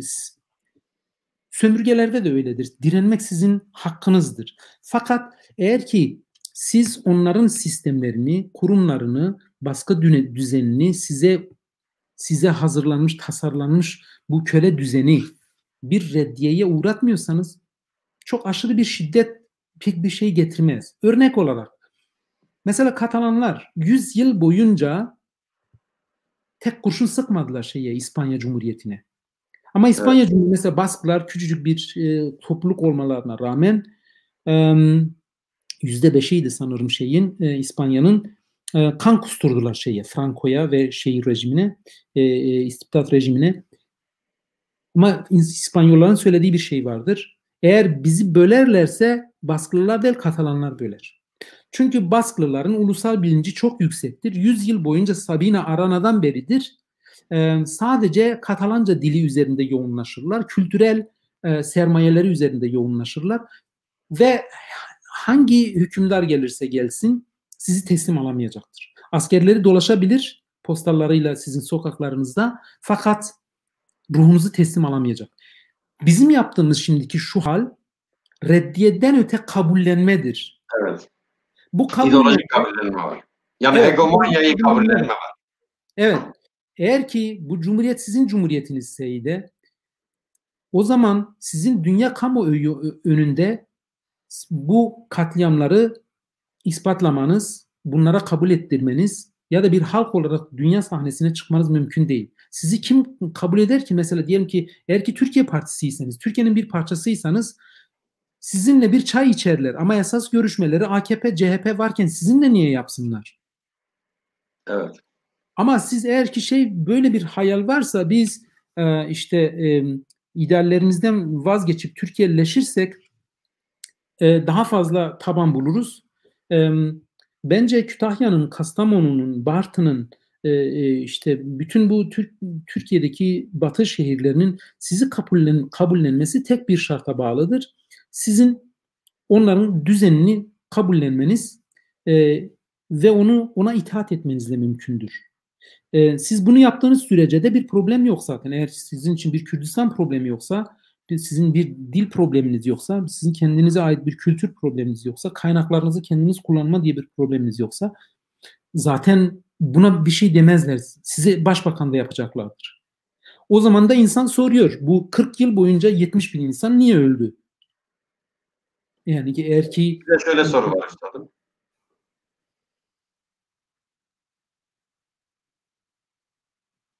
Soru toplumsal sözleşmedeki kasıt ortak taleplerde. Evet, şöyledir. Mesela diyelim ki bir ideolojik sözleşmeyi düşünelim. İdeolojik sözleşmede bir sosyalistiz hepimiz. Biz hemfikiriz ve bir idealimiz var. Burada Müslümanlar ya da liberaller ya da muhafazakarlar gelmez. Bu sözleşmeye zaten biz de istemiyoruz onları. Toplumsal sözleşmelerse daha başka bir sözleşmedir. Toplumun her kesiminden, yani eğer ki Müslümansa, Yezidi ise, Alevi ise, Demokratsa, bunların hepsinin ortak sembolleri var. Ortak semboller nedir? Ortak vatanınız var. Ve siz bu ortak vatana mecbursunuz. Ortak hafızanız var, ortak kültürünüz var, dil var. Bunlarda hemfikirsiniz.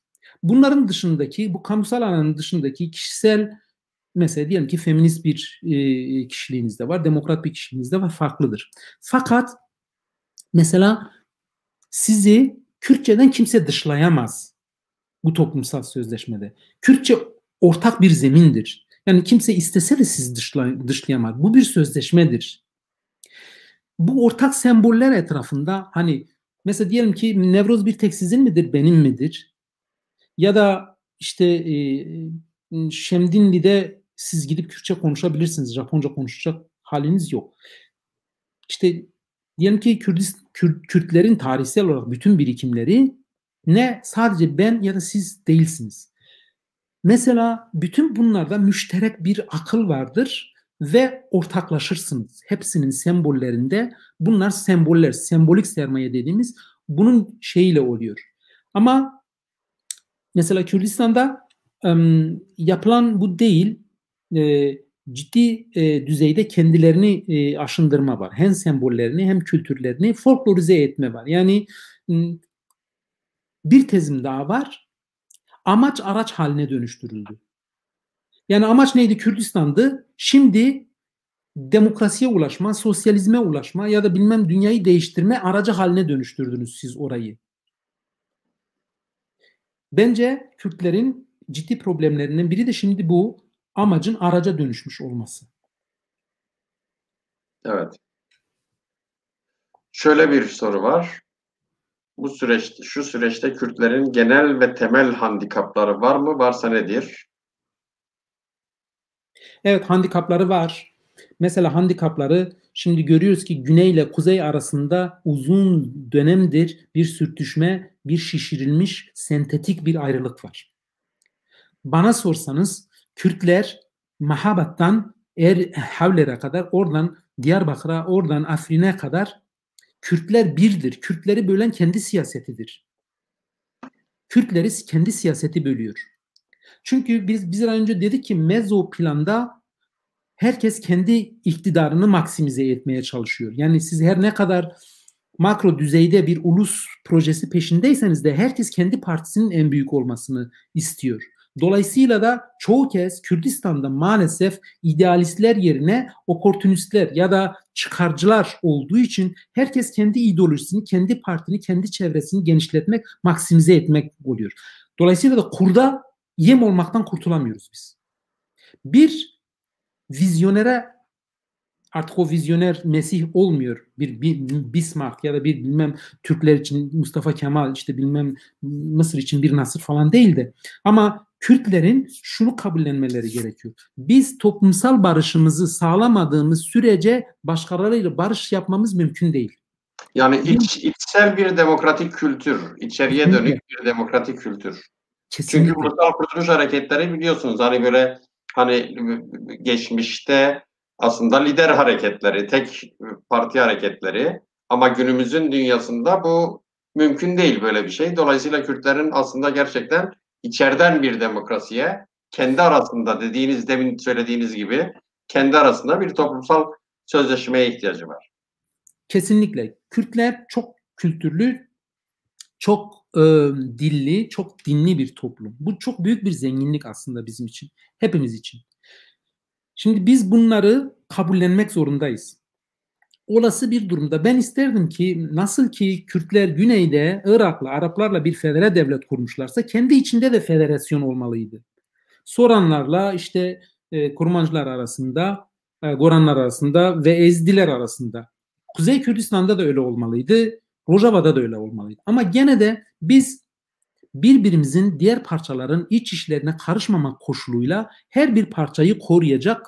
Nerede bir Kürdistan bir devlet değil 4 devlet olsun ya da 4 tane farklı statü olsun, 4 tane farklı model yarışsın. Biz bunlara tahammül göstermek zorundayız. Biz birbirimize tahammül göstermezsek biz yok olmaktan kurtulamayız. Zaten parçalı durumlardayız. Zaten çok işin doğrusunu söylemek gerekirse 4 parçada da neredeyse müflis bir siyaset, bir düşün dünyasıyla karşı karşıyayız. Vizyondan yoksun, bir toparlayıcılık fonksiyonu görebilecek bir aydın düşün dünyasından maalesef yoksunuz. Herkes sessiz seyrediyor. Biz önce kendi siyasetimizi, kendi toplumumuzu demokratikleştirmeliyiz. Yani başkalarının demokratik ulusunu inşa etmektense, demokratik cumhuriyetini inşa etmektense biz önce Mahabat'ta, önce Diyarbakır'da, önce kendi basınımızda, önce kendi siyasal partilerimizde demokratikleşmeliyiz. Bu demokratikleşme tahammülü gerektirir. Mesela bana sorsanız Güney olsa olmasa bir şey örneği olarak, iyi niyet örneği olarak Kuzey'e belli ölçülerde statü ve sandalye verebilir. Aynı şekilde Kuzey Güney'e, Rojava'ya verebilir. Aynı şekilde Rojava'da birer temsilcilik bulundurabilirler. Ne bileyim siz burada işte Leyla Kasım'ın şeyini yaparsınız, anma gününü yaparsınız. Onlar orada Sakine Cansız yapar. Öbürü bilmem şeyde Rojava'da başka bir şey yapar. Siz bu sembollerle anlaşamazsanız, tahammül göstermezseniz, iç birliğinizi, iç barışınızı sağlamazsanız kimse sizi kale almaz. Kimse sizi muhatap da almaz. Yani bir üst akılın kimse demiyor KDP, YNK, YPG ve PKK hepsi bir olsun. Bir olmaları kötüdür bizim için. Çünkü alternatif olmaları gerekiyor. Fakat bu birbirlerine düşmanlık gerektirmiyor. Bunu da işin doğrusu mesela Kürt basını ciddi bir iyi bir şey vermiyor, iyi bir sınav verdiğini düşünmüyorum. Kürt basınında ciddi düzeyde sanal dünyada da öncülüğünü ettikleri şiddet ortamı yaratılıyor. Bu şiddet ortamı sonradan fiziki ortama taşınıyor. Bu düşmanlık Kürt halkının içinde yaratılıyor. Örneğin işte kim bu mezbeleler? Kim bu ahmak sürüsü? Kim bu sünepe takımı? Siz eğer böyle yazarsanız siz toplumumuzu mesela biz 1/2 Türkiye'de AKP'nin ya da bilmem diğer kurumların toplumu kutuplaştırdığını söylüyoruz. Biz Kürtler de kutuplaştırıyoruz. Yani eğer bizden değilseniz hiçbir şekilde eşitliği için Türk devletine çalışıyor ya da onlarla bir projedir diyen var yani. Şimdi ben sadece hani Beşikçi'nin bilimsel tezlerini tartışırım. Beşikçi de hepimiz gibi birer insan bazen hata yapabilir ya da hani işin ucunu kaçırmış olabilir bazı söylemlerinde. Ama bu şeye götürmez.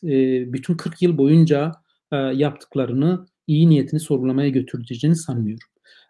Bizim için de öyledir. Mesela şimdi biz diyelim ki ben kendi şahsım için işte biz HDP'yi eleştirdiğimizde Mithat Sancar bize şey diyebiliyor. Hani siz kimsiniz? Siz bizim dışımızdasınız, eleştiremezsiniz. Oysa ki 40 yıldır bu kendi ulusu için çalışan benim. Ve bunun öncesi de var. Mesela eğer bir ulusal birikimden bahsedeceksek ulusal sermayeden, kültürel bir de siyasal sermaye var. Bugünkü direnişin ya Rojava'da ya Güney'de ya da Türkiye'de sadece onlarla alakası yok. Onun öncesi de var. Onun öncesi olmasaydı biz olmayacaktık. Bütün bunların hepsi birikimdir. Bu birikimi sizin başkalarınıza devretme hakkınız yok. Bu kuşaklar arası sözleşmeyi ihlaldir. Niye ihlaldir? Hiçbir halk kendi kültürel, siyasal birikimini, sermayesini başka birine devredemez. Peki. Dolayısıyla Beşikçi tartışmasını burada yapmak istemem. Çünkü o daha başka bir tartışma. Fakat Kürt düşün dünyasının... Şiddet diline örnek verdim yani. Şiddet, evet, şiddet dili. Bizim bundan kesinlikle... Yani kullanılan dil. Ona ben eleştirilmez kimse yok yani. Bunlar mahalle kavgasına dönüştüremeyiz biz. İşin gerisinde büyük devletlerin, İran'ın, Türkiye'nin ve Suriye'nin Rojava ile Güney arasındaki muhtemelen yumuşamaların, ortaklığın, bir birliğin acılarıdır bunlar. Ve bunlar tekrar çatışmaya dönüştürülür. Bu birliğin bozulmasıdır. Büyük resmi ben böyle okurum. Yani pardon, bitirin cümlenizi. Yok, yani ben bu küçük dalaşmaların bizim enerjimizi kaybettirdiğimizi düşünürüm. Rojava'da bir birlik sağlanmışsa Güney'le Rojava arasında, Kuzey'le Kuzey'le şey arasında da olabilir, Güney arasında da olabilir. Dolayısıyla bence İran, Türkiye bu oluşumlardan, bu kazanımlardan ders çıkardı. Bir Rojava, bir Güney daha istemiyorlar. Evet.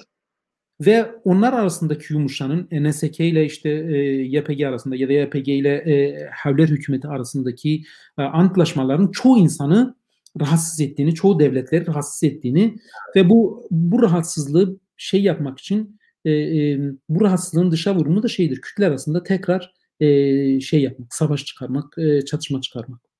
Ya da ise Beşikçi'nin şeyi düşündüğünü sanmıyorum. İşte KDP, YPG PKK'yi yok etsin. Ne PKK'nin buna gücü yeter ne KDP'nin ona gücü yeter. Kaldı ki biri diğerini yok ederse hiç kimse barınamaz orada. Yani Güney olmasaydı PKK orada barınamaz. PKK'nin orada olması da Güney için bir aslında şeydir. Bir ekstra güçtür muhtemel durumda. İşte Rojava'da görüldüğü gibi, Şengal'da görüldüğü gibi. Böyle görülmesi gerektiğini düşünüyorum. Evet. Ama şiddet dilinden bir toplum olarak en önde de bizim basınımızın ki Kürt basınının olduğunu düşünmüyorum. Kürt basını yok. Kürt basınına da kayyum atanmıştır. Nereye bakarsanız bakın Kürt şeyi sömürülmüştür. Kürt'e şu şey verilmiyor. Kürde mesela basın dünyasında sadece okuyucu olma hakkınız var. Türkler yazar, Türk aydınları yazar. Siz ancak dinlersiniz, okuyucusunuz. Bir okuyucu olarak sömürülürsünüz. Bir oy veren olarak sömürülürsünüz. Siz yönetemezsiniz. Hayır, bırakın Türkler yönetsin. Sosyalisti, demokratı, Müslüman. Bütün bunların... Siz yani tabii ana akım Kürt medyasını söylüyorsunuz. Yani mesela Çapel medyada böyle bir şey yok yani. Hani... Benim ana akım dediğim mesela ana akım dediğim evet. Tabii ki bunun istisnaları var. Ben Kürt düşün dünyası böyle derken, Kürt siyaseti böyle derken bütün hepsini, hatta ana akım içinde de farklı düşünenler var. Evet, var. Fakat biz şeyi ısrarla şey yapmalıyız, üstünde durmalıyız. Ulusal bilincin şey yapılması gerekiyor. Ulusal bilincin yeşertilmesi ve güçlendirilmesi gerekiyor. Evet. Üstadım 1 saat 40 dakika oldu. Nurcan Hanım'ın bir sorusu vardı. Ona selamlarımı iletmek istiyorum. Hani vardır ya ekrandan böyle fırsat bulmuşken selam göndereyim diye. Şöyle bir soru var. Bununla birlikte bize hani bir aynı zamanda bir siyaset bilimci olarak bir önümüzdeki yıl değerlendirmesi yapın. Şöyle bir yapabilir misiniz? Bir bölge değerlendirmesi yapın. Birkaç cümle bitirelim. Nurcan Hanım'a ben teşekkür ediyorum. Buradan paylaşımlarını takip ediyorum. Bağımsız Demokratik Kürdistan umudumuzu muhafaza mı edelim? Mesut Barzani'nin edelim mi? Mesut Barzani'nin uzun süre suskunluğundan sonra, Kerkük'ün düşmesinden sonra bir demeci var. Şöyle diyor, işte ya ülkenin 1/3'ünü kaybettiniz. Kerkük 1/3'ünü içeriyor. O da diyor ki ulusal savaşlarda siz belki de 2-3 şehrinizi kaybedebilirsiniz. Önemli olan bağımsızlık rüyanızı kaybetmemenizdir. Bir şey olarak, bir tasavvur olarak biz buradan Havler'e gitmesek de ya da ne bileyim Rojava'ya gitmesem de ya da Diyarbakır'a gitmesem de orada bir statünün, bir devletin olması bizim için büyük bir gelişimdir. İleride bunun tek devlete şey olur mu, evrilir mi, evrilmez mi, bu başka bir şey. Fakat Türklerin mesela Asya'da 6'dan 7'den fazla devletleri var. Arapların bir o kadar devletleri var. Kürtlerin de aslında birden fazla devletlerinin olması zarar değildir. Ama eğer ki bu demokratik büyük bir Kürdistan'a evrilirse ne güzel. Bunu öngörebilecek durumda değilim. Önümüzdeki yıl için bence mesela Güney'e eleştiri yapılmaz diye bir kayda yok. Güney devletleşemiyor. Güney korupt, yani memurlarının maaşını cebinden ödeyerek yapamazsın kardeşim. Sen bunların hepsinin tutanağını yapmak zorundasın.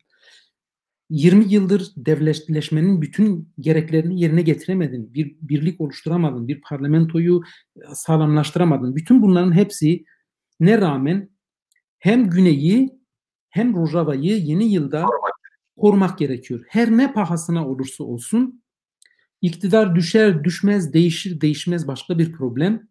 Fakat orada bir vatan parçasının her ne pahasına olursa olsun oradaki halkımız için, halkımızın geleceği, çocuklarımızın geleceği için orasını işte ne bir KDP'nin, ne YNK'nin, ne YPG'nin, ne bilmem NSK'nin hatırı ya da şeyi için değil, oradaki Kürt halkının doğal hakkıdır. Yani her vatan bir milletin doğal hakkıdır. Bu pazarlık konusu değil bir kere. Kültürleri, evet, dilleri de pazarlık konusu değil. Dolayısıyla bizim kuzey için de öyle şeyleri korumak gerekiyor. Eğer ki bugün kuzey üzerine ya da güney üzerine eleştiri yapıyorsak bu sadece olumlu bir eleştiridir. Biz daha kötü olmasını istemediğimiz içindir. Benim temennim odur ki eğer ki Rojava'yı ve güneyi daha güçlü koruyabilirsek kuzeyin şansı var. Kuzeyin şöyle bir statü elde etme şansı var. Eğer Erbil Hevler zayıflarsa şey de zayıflayacaktır. Rojava da zayıflayacaktır. Dolayısıyla bizim hiçbir şansımız kalmıyor kuzeyde.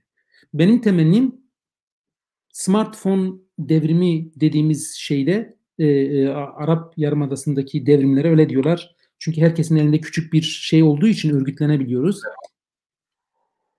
Sömürgecilik teorilerine, teknolojilerine karşı, tahakküm teknolojilerine karşı yeni özgürlük ve bağımsızlık teknolojilerini geliştirmemiz gerekiyor.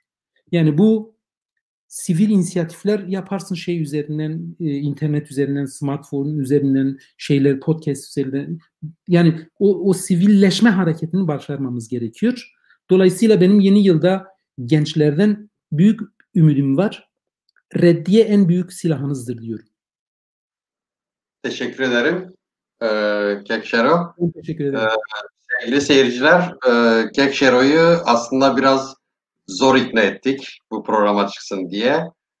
Çok böyle ekranlara çıkan, görünür olan birisi değil. Yazılarıyla biliyordum ben onu. Zor ikna ettik ama bence iyi oldu. Çok teşekkür ediyorum kendisine katkılarından dolayı. Ben de Size iyi akşamlar diliyorum. Hoşça kalın. Ben de size ve seyircilere teşekkür ediyorum dinledikleri için.